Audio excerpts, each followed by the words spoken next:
let's in real perspective, what Claudette did was about 9 months before Rosa Parks did, right? But here's actually what happened. She was on the bus because she had to ride it to and from school. She was on the bus. She was a NAACP youth chapter member, right?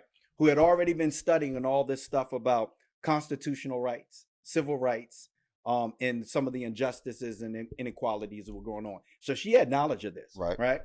And she was on the bus, as you said, sitting in the black section. However, the drivers and white patrons used to try to say when there was no seat in the white section that they would push back to the back of the bus, to the black section, which wasn't part of the law. Right. That was just something that blacks would do because they didn't want any problems, right? So where she was sitting was in the black section, and it was her and 3 other girls. The driver had a white lady get on, and there was no seats, and asked the 4 of them to move. Well, the other 3 girls just moved, right? Not her. She didn't move. But another black lady got on the bus too, who was pregnant, and sat down right beside her. So the driver had continued on driving before this black lady had sat down, and he looked in the mirror and saw that this white lady was still standing up. 2 blacks are still sitting down. So he said, hey, you move, both of you move to the back. Well, the pregnant lady said, I ain't moving. You know, I paid my fare and I don't feel like standing. So she didn't move. And Claudette said, I ain't moving either. You know, I know my constitutional rights. I'm not moving. She stated that. And they said, well, we're going to call the police. Call them. So the police came. 2 other patrons convinced the pregnant lady to move. So she moved 1 seat back. Claudette still refused to move. The white police officers physically removed her forcibly.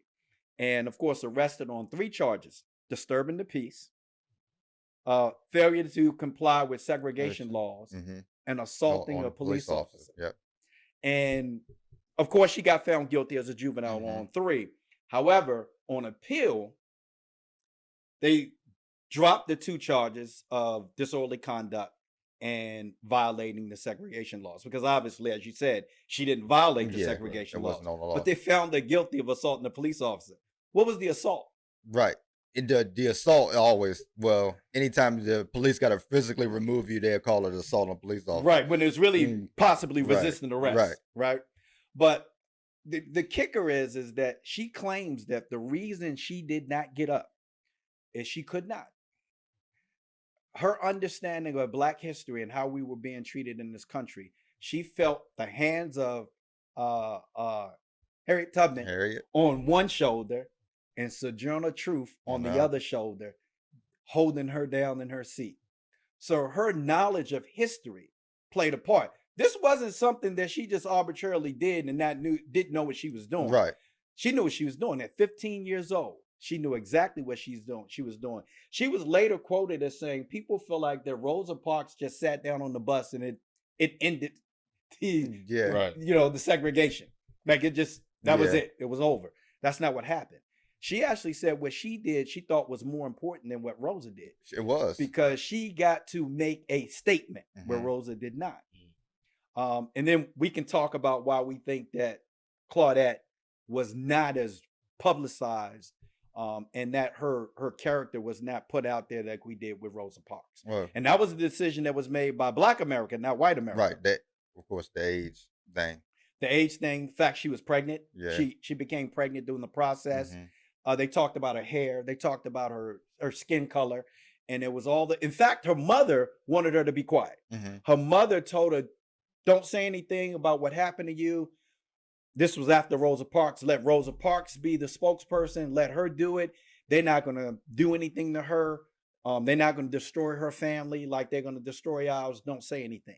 And for a while, she didn't say anything. But when the court proceedings started, she testified. And that's the part that a lot of people don't understand. She testified in court. She was one of the 5 people that testified in court for the court hearings. For Brown versus Board of Education.